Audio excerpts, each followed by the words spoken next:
right, good morning, everyone. Oh, actually, last session was told to use my inside voice, making sure day 3, JNUC, after last night. So hopefully everyone's feeling pretty good. Still awake, still good, awesome. Welcome to the stage, Sam and Andrew for Effortless Shared iPad Management. Awesome. Thank you, T. Welcome all. We're giving a talk today on Effortless Shared iPad Management, kind of working with Jamf Setup, Reset, and Microsoft Authenticator for shared device mode. My name is Andrew Myers. I'm joined with my colleague, Sam Gibbs. We work with Alectrona. We do primarily 3 kind of areas. We work with Alectrona Patch. We work with infrastructure and enterprise, as well as doing professional services. That's pretty much what led us down this path of kind of determining a shared device mode setup. We worked with a financial institution that had grand ideas on how they wanted to implement and work with shared device mode. So we kind of got to play around and build out a lot of cool stuff and wanted to share what we found. So today, we just want to talk and cover around why you would deploy shared devices, what is shared device mode, understanding the tools that we're working with, configuring all of this setup within Jamf and Entra, as well as some of the best practices and tips that we found along the way. All right, so before we get into this question, I'm just curious, anyone in this room is using shared iPads or deploying shared devices? All right, cool, thank you. We see you.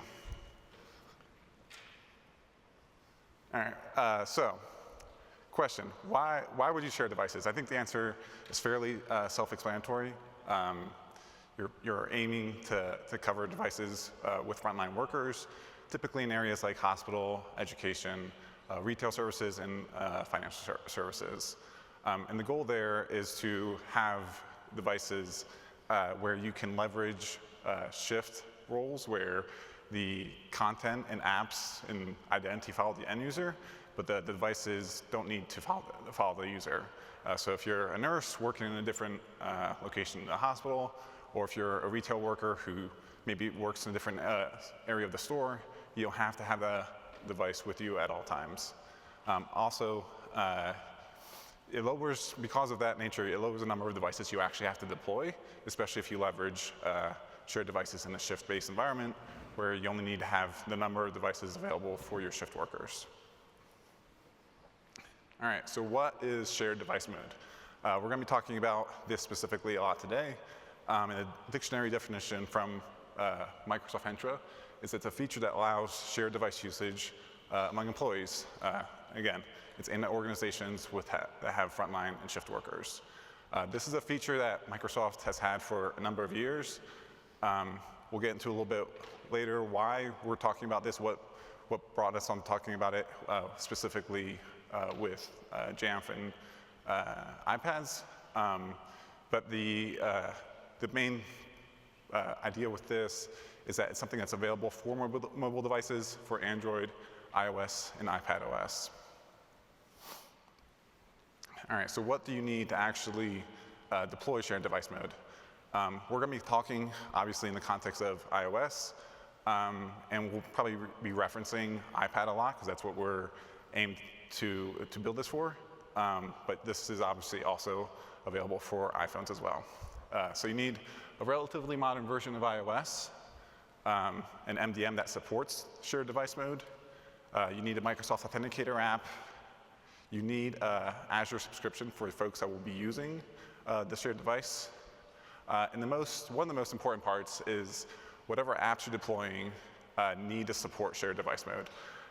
We'll get into the technical parts a little bit later, but this is all laying the foundation of using the SSO extension token and being able to sign out of that token and expire it when folks are done using the tablet.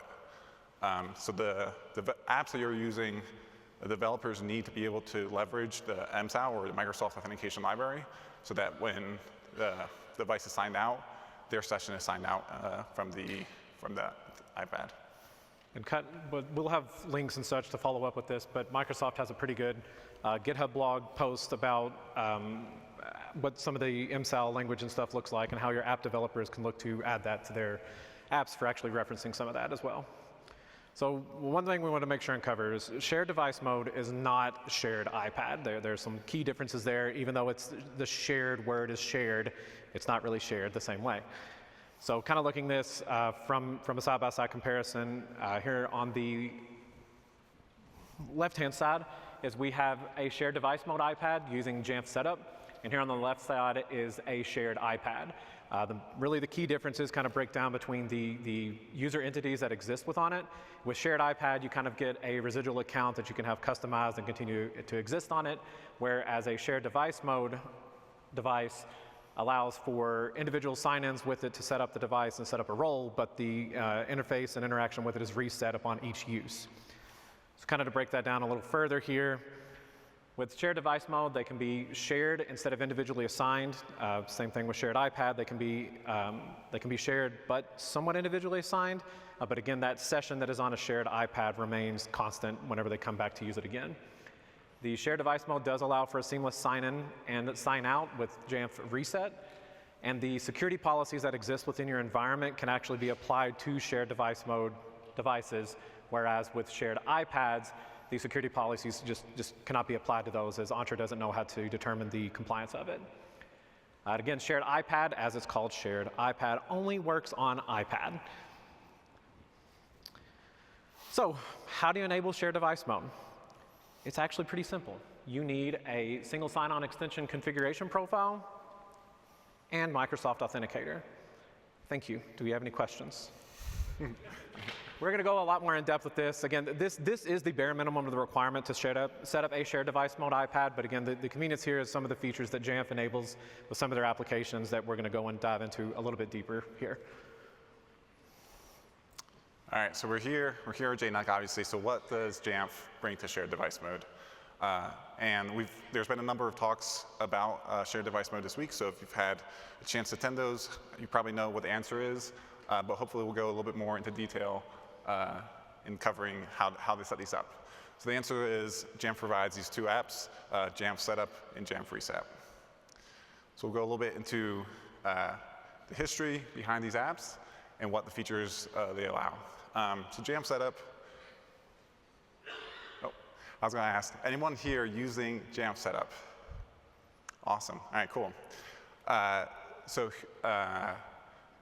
Setup was released a number of years ago.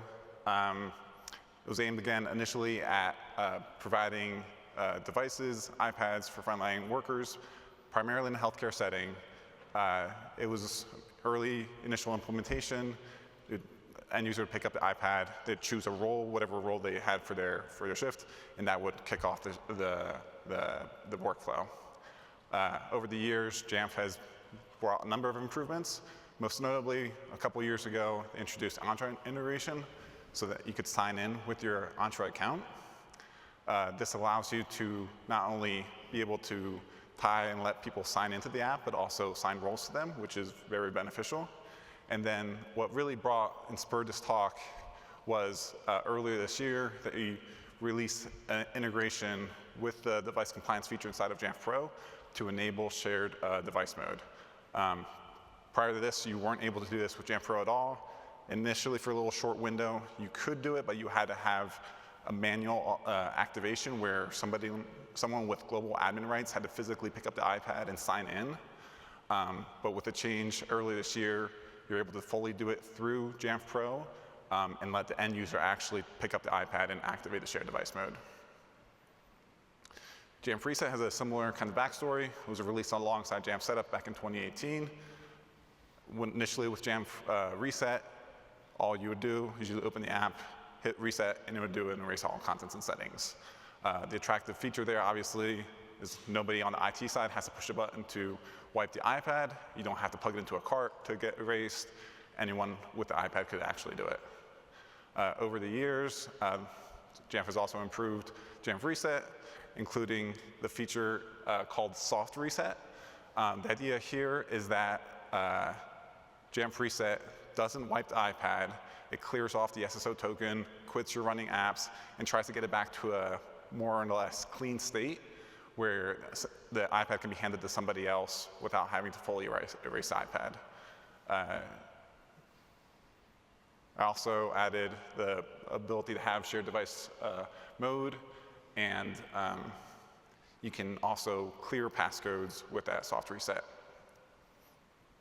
Then we have the third actor, which is Microsoft Authenticator. I'm sure everyone in this room is familiar with Microsoft Authenticator. You primarily use it for MFA authentications, but in this context, it serves as the SSO extension plugin for the iPads and the way that you activate shared device mode. Again, you could do this manually. You don't have to do this through Jamf Pro, but you have to pick up the iPad and sign in with a global admin permission. So ideally, you want to do it zero touch, which Jamf Pro supports. All right, so we kind of covered the base requirements for getting this set up. We actually wanted to kind of give a demo and a walkthrough of some of the setups that we were able to build out and kind of give a visual showcase of what we're talking about here. So this is going to be a zero-touch setup here. So there's a lot of movie magic going on here, a lot of fast forwarding. What we're going to go through is a zero-touch setup. This is going to be an iPad fresh out of the box. Go through and configure for automated enrollment, turn on location services, and at this point, we have a shared device mode iPad. So what we'll do here is we'll use Jamf Setup. One thing that we've found, and we'll kind of go into more detail with the configuration, is that we require Jamf Setup to have a passcode enabled. Most of the reasons being that if someone ever did forget to do a reset, they left the device signed in, and we didn't have a token refresh for SSO go out soon enough, then someone would be able to pick up the iPad and use it as that previous user. So we didn't want to have that happen. So we configured in this instance to require a passcode. So we'll go through and actually go through Jamf Setup here, and we did a little custom branding with starting up to have custom buttons and colors. But on the initial launch, we'll have to actually go through and launch Authenticator, which will initiate the initial sign-on for the user. So in this case, I'm signing in as myself. I don't have any, I'm set up as a passwordless user and just go through with my Microsoft Authenticator token. Enter that, and I'm now signed in and have essentially started my setup session. So here we have roles that we've assigned for this general kind of session. We want to kind of be broad with it to show different environments, in this case from a school perspective or a medical office. And so here I've set up myself as a student. We've went through and customized the background so the user, whenever they go through and select a role, they're immediately knowing like what type of role they've set up. So here we use some AI to take our logo, make it look like a student. We're controlling what the environment's like on the iPad, and you can see they only receive primarily one app as a student with being Class Dojo. There's a few Office apps that we provide access to, but otherwise we're just pushing one single app to be available in a student type role. I've went through and I've done my session, checked everything out, ran through a reset, and now I've went back into setup again, and I'm being prompted to set up a passcode again as I'm a new user beginning to set up and use the device. So again, if I was a student, had this in any kind of classroom or anything, then I could have this in some type of charging box or quick grab and go setup and be able to pull through, use it as a student. Say the teacher needed to grab and use an iPad, they could then grab it after the student reset it, sign in as themselves and choose the teacher role and then have specific apps assigned to them. So let's go through another setup here. We have audio here. Excuse me, sir, are you a doctor? Yes, that's right, I'm a doctor. I don't know if any of you have seen Airplane, but great, horrible old jokes on it. So here we're going to sign in as a doctor type role. So again, we got real creative with the account names and just went pretty much what we were doing. So this is a doctor at Alectrona account. Here we're signing in. This type of account we set up with a password and MFA setup for it. So we wanted to kind of show the different interactions with Entra and device sign-ins. So here we signed in as a doctor account. If you notice, they were not presented with an option to select a role. So with this being doctor, we specifically assigned the doctor role because we didn't want them to have any kind of selection. They have a specific role that they need set up on the device. So with this one, they have access to much more of the Office suite, and this is the exact same iPad that the student had signed into. I went through and reset and signed in as a doctor, and now I'm presented with this type of environment. So I'm signed in as a doctor. I have an SSO token. I launch Edge. It detects that it's managed and needs to go through with the sign-in. And I already have an SSO token. I'm signed in with my doctor account, and everything's syncing as expected. Same thing with the Office apps. We do enable part of the shared device mode in some of the Office apps themselves. So you don't actually have to require a sign-in and can control what that initial startup of the Office apps are like. And so here we can see that we open up some of the Office apps, we're signed in, and we don't have to go through that first time setup with it and sign in. They can just use the device as expected. So again, here we went through, reset the device, we've checked out everything we needed to, and it's ready to go for the next user. So here, we'll go through, have another setup. Again, I've been the doctor, I've reset the device, I put it back in a dock, and now I'm grabbing the device myself. I'm going to sign in as my admin account again, and this one will sign in as myself. You'll see that I get prompted only for the MFA token through Authenticator. And again, I'm going to be presented with multiple roles to set up because again, I'm the admin. I need to go through and make sure the setups of these devices is what I'm expecting. I need to be able to replicate what the student, doctor, teacher, nurse may see. So here I sign as an admin, and we don't have any restrictions for the apps that we're deploying to it to keep things get kept. So now I can, when I set up in my admin role, I see all the apps that are installed on the iPad. I can verify that what should be there is there, and I get a kind of a different experience being in that type of role. So here we load up one of the Office apps. Office can sometimes be a little funny with the initial launch with the SSO token. As you can see, it prompted me to sign in. I didn't sign in, but when I check the account, I'm already signed into it and have the SSO token for any of the Office apps that I'm using here. So again, here we go to start the reset, but I'm just going to go and throw this step back in the dock without resetting it. Again, I've signed in as an admin. I probably have a lot more permissions that some other user would not need to have whenever they pick up this iPad. So since we require a passcode, that means that someone can't come and pick it up, swipe up to open it, and then they're in an admin type session. So that's why we found, in best case for us, to enable the passcode in case the device is ever left in a state that it doesn't need to really have a user be interacting with and such. So now we've reset we've signed back in, reset it, and now we're prompted again to set up the passcode with Jamf Setup on the initial run through again. So that looks great. How about 3, 2, 1, let's build this. We've never got the timing right. We're still working on that. All right, so we've gone through, we've seen it in action, and kind of we want to walk you through step by step every single part you have to build out to get to this point. And this all starts again with that device compliance integration inside of Jamf Pro. So we're not going to spend too much time going through how to set this up. Essentially, you go into Jamf Pro, you go to the device compliance setting. Historically, a few years ago, this was the conditional access policy instead. Jamf evolved that when they moved to the device compliance section in lockstep with Entra. And one of the ideas there was that instead of Intune and Entra doing all the device compliance calculation, figuring out if a device was actually compliant or not, Jamf is the one who decides if a device is compliant based on your criteria, and then you tell Intune through Entra that the device is compliant or not, and then conditional access policies on that side can take effect. So you want to go into device compliance and turn that on in the top right-hand side. You'll need someone with global admin permissions and to activate it. Earlier this year, Jamf, again, added this new box at the bottom of your screen, which has a checkbox for shared devices. This is where you'll go in and check that box, and that will turn on the same. It's the same vector, same pipeline that's sending the devices to Intune and Entra, but now it's just categorizing them as shared devices. Again, you need someone with a global admin permissions, but also because these devices are technically going through Intune, and this connector and token is in the partner compliance management inside of Intune, you need an Intune license. The devices won't actually appear in Intune, they'll appear in Entra, but everything is still going through Intune. One thing to note is when they come in here, you'll see the connection is active, and you'll see your sync time, but also you'll see that no devices are assigned.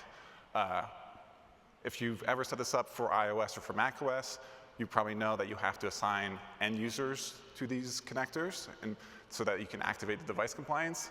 For shared devices, you don't have to do that. There's no need to assign the devices, and you can leave that empty. Once you have the device compliance, the next thing you want to do in Entra is actually build out the app registration for Jamf Setup. We won't, again, go into detail with setting up the app registration. It's a fairly straightforward one if you've ever set them up before in Entra, or you can work with your IDP team to turn it on. But the main thing you want to do is make sure you have a record of that client ID. We'll use that later in the config, and you also want to get your Entra tenant ID. Once you set up the app registration, you'll want to go down to the app roles section inside the same pane. And this is where you'll actually build out those roles for your environment. We are very creative and have very specific roles here. So we just created some generic roles. but you can have as many roles as you want. There's no limit, and they can be for both users and groups. Once you create those roles, you want to go through and assign folks to those roles. In these screenshots, we're just assigning individual users, but you can also assign groups to the roles. One thing to be aware of is that by default, you are not required to assign roles to the end users. So this can kind of work both ways. So one of the demos that Andrew showed, he logged in and you could choose any role you want. When you do that, that's where this checkbox is coming into play, where it's set to no, where anyone can choose their role. So maybe in some environments you do want folks to sign in and then choose their role. In that case, you would leave this unchecked, which is the state that it is by default. But if you want folks to sign in and automatically be given their selected role, you want to make sure this is turned on so that if you assign them, say, a doctor role and they're a doctor and they sign in, they get that role automatically without having to do anything else. So now that we've built those roles out, we need to be able to identify them within Jamf Pro itself. It's as simple as creating an extension attribute. This is kind of the default template that you'd use. It's basically just a text field. You want to make sure the data type's set to the string. And you've named the display name here exactly as what you want to reference later on in the configuration for Jamf Setup and Reset, but similar to what you're referencing in Azure as well. Once that extension attribute's created, you'll create a smart group for reference to this. That helps to be able to build out some of the configuration profiles with restrictions and customizations that you're going to reference later on. So here we have a pretty basic example of the extension attributes that we've created.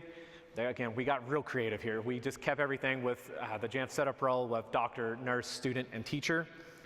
If we look inside of here, we see that it's just pointing to the extension attribute itself. And here we set the Jamf Setup role is to the specific value of doctor. So again, this is being written by Jamf Setup whenever the device is signed into and a role is selected, or it's automatically assigned, so it's writing back to Jamf at that time and referencing for this. Again, the wallpaper that you saw before was where we were referencing for that automated management. So we kind of got real creative with Gemini and created some custom icons for the roles that we did. So here you'll see we added the image here for the wallpaper. And so once that's selected, this role is assigned and the device is then back to the dock. You'll see that you get that same environment within the iPad itself by letting the user know the specific role and environment that they're working within.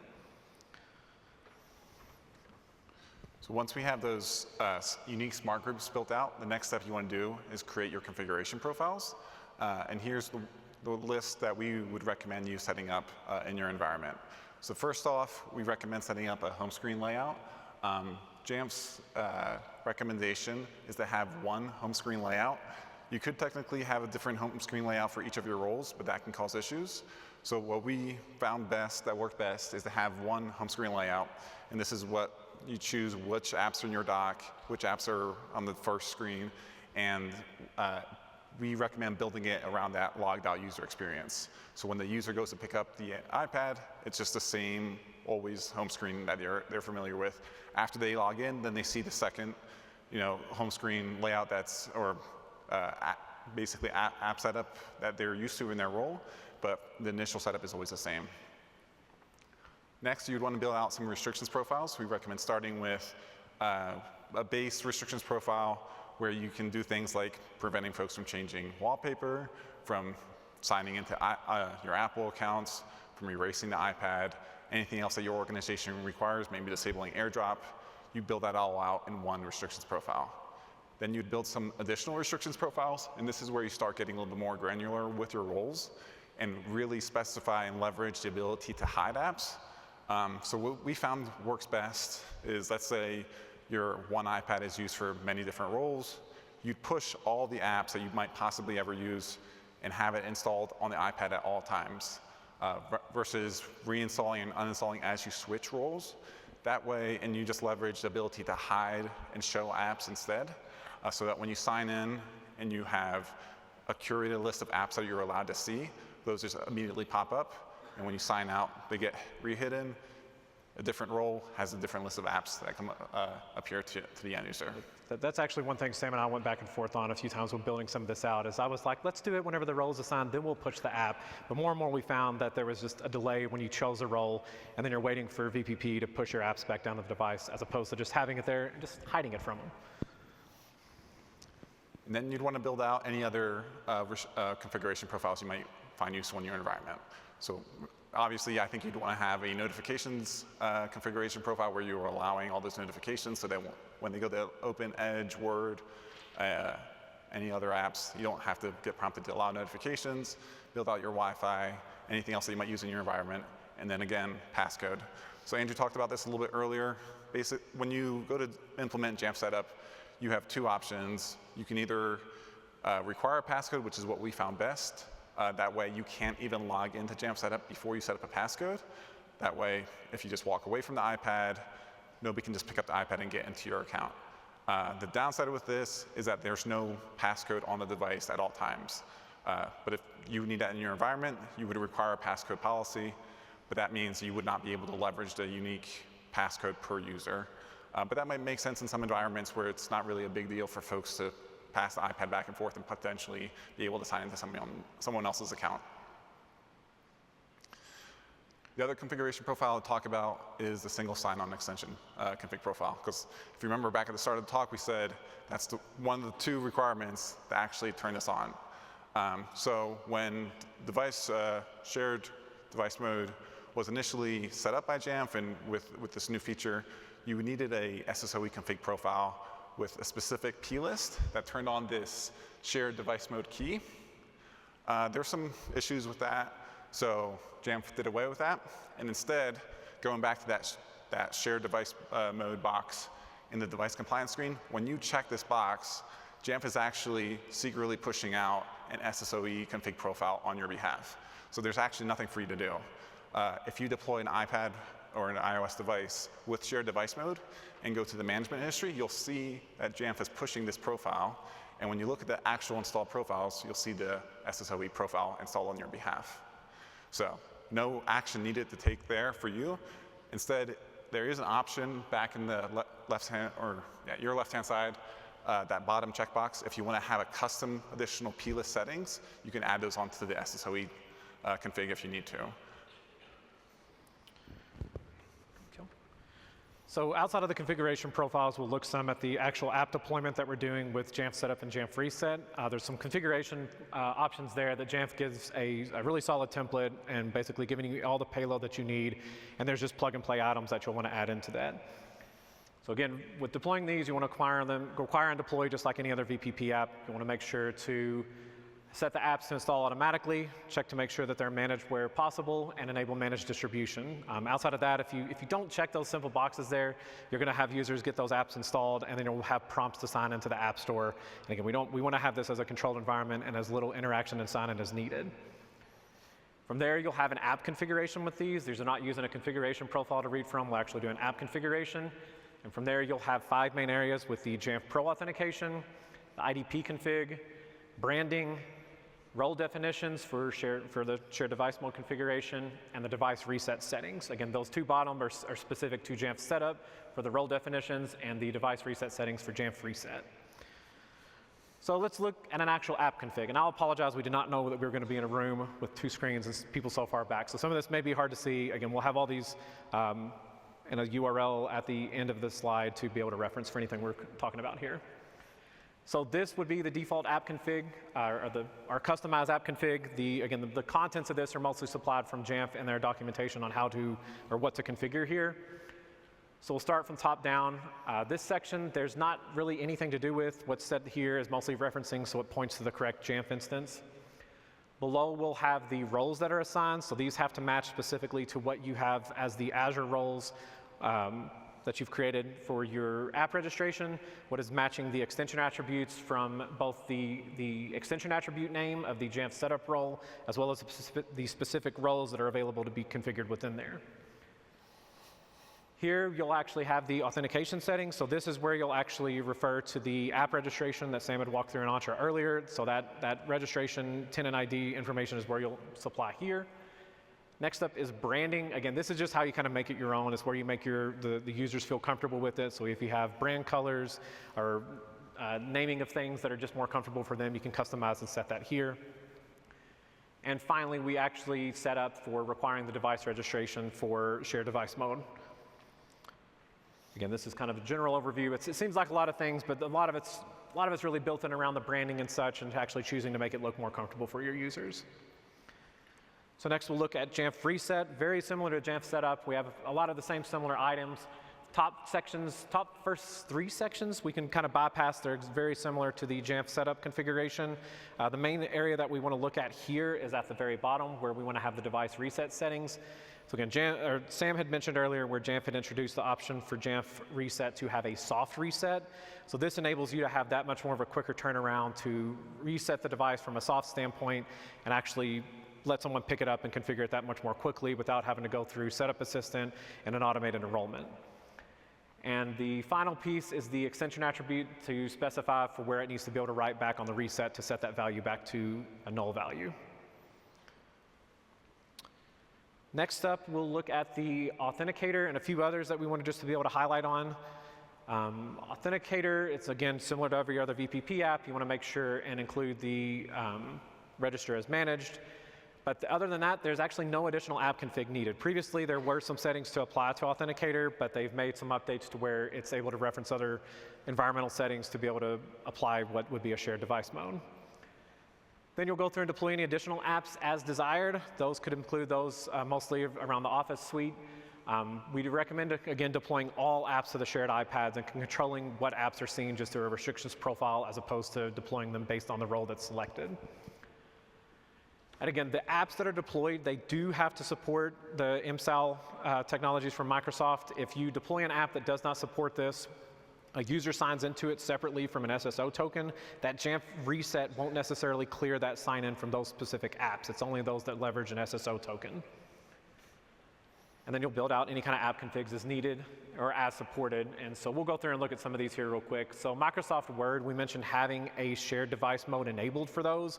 So setting this key for the app config actually allows the Microsoft Office suite to open up. Again, not have that first user set up with it. It does not require the sign-in to use any of like the templates or to be able to review files. So you get a more seamless experience by enabling this key here. Zoom in for effect. Another little pro tip for the configuration is with Microsoft Edge.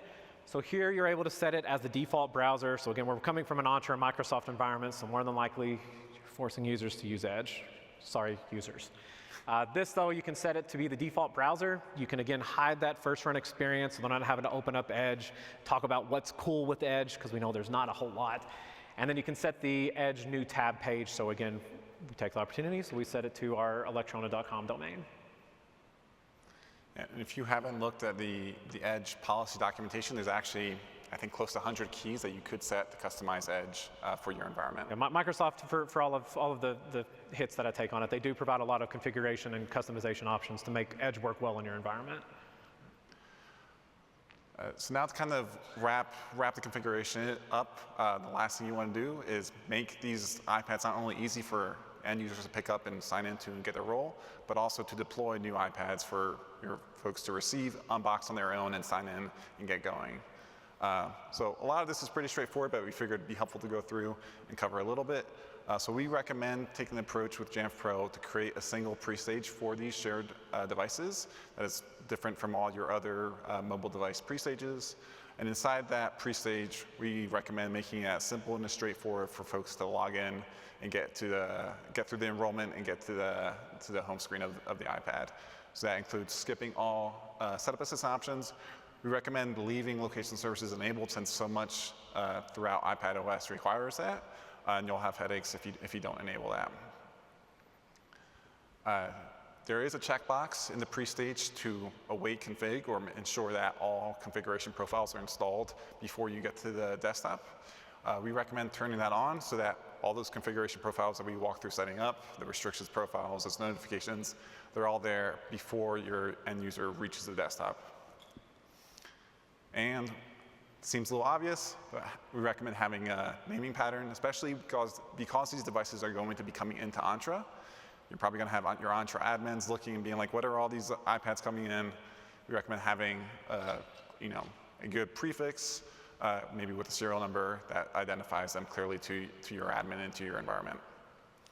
And then one of the last steps is to create a smart group for that pre-stage, and then you can leverage that smart group throughout all of your configurations for anything that needs to be globally applied to all those shared devices. All right, so to recap a little bit, going back to where we started when we kicked off our builds, you want to create and set up that device compliance integration inside of Microsoft Entra. You want to turn on the app registration and set that up and build out your roles and assign your end users. If you want to make sure they sign in with their assigned role, make sure you check that box to flip on the app registrations to enforce it. You want to set up your apps, get Jamf Setup, Jamf Reset, all configured and deployed. You want to build out your configuration profiles. And last, you want to build out that pre-stage enrollment. And that is it. Thank you for attending. We're happy to take any questions. You can visit this link, and we'll have the slides up. And feel free to reach out. We'll have some contact information on there as well if you have any questions. All right. Thank you, Sam and Andrew. As they shared, oh, thank you. Hand raise, and I'll get the mic over to you.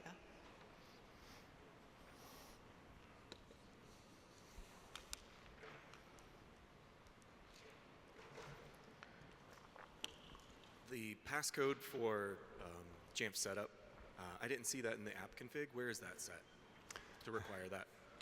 That's a good eye. I think the screenshot we took for the app config did not have it inside that. But a lot of that XML that you saw from the app config, that's taken directly from Jamf's documentation page. They do a fantastic job with having that. So if you go to Jamf's documentation guide for Jamf Setup, they'll have that key in there. But that's one of the things that you just want to, I forget what the exact key is, but it's like enable passcode or require passcode. The experience, kind of like you saw in the recordings, is not the greatest because when you open up Jamf Setup, it says we require passcode, and you can hit OK. It'll open up system settings, but then you have to know to go down to passcode and actually then hit passcode. So that would require a little bit of end user training, but I think once they start doing it, they'll get more.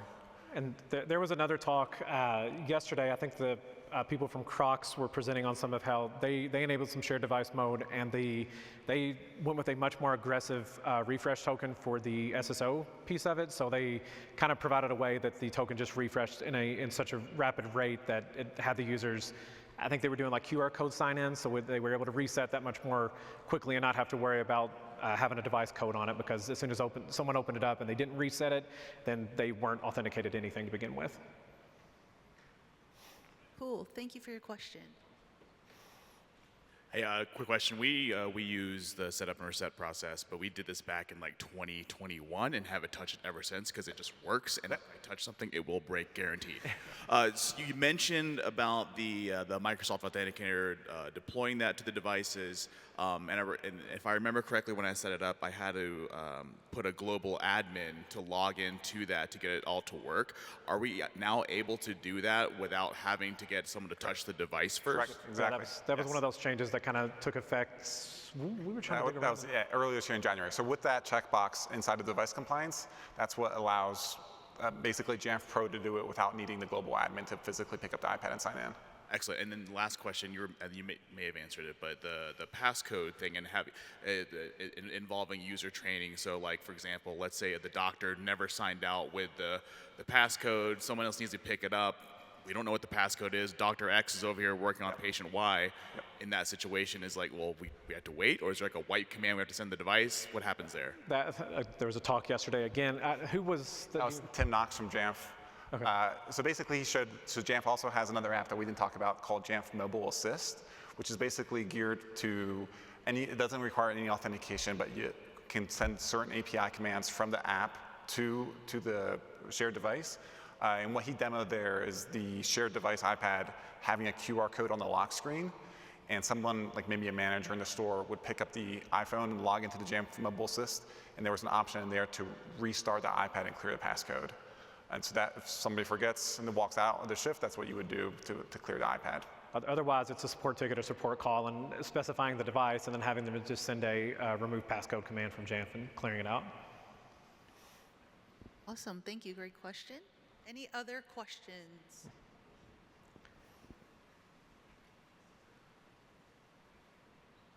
We covered it so well, there's no questions to be had. Excellent. All right. Thank you again, Sam and Andrew, and thank you all for attending. Enjoy the rest of your afternoon. Thank you all. Yeah.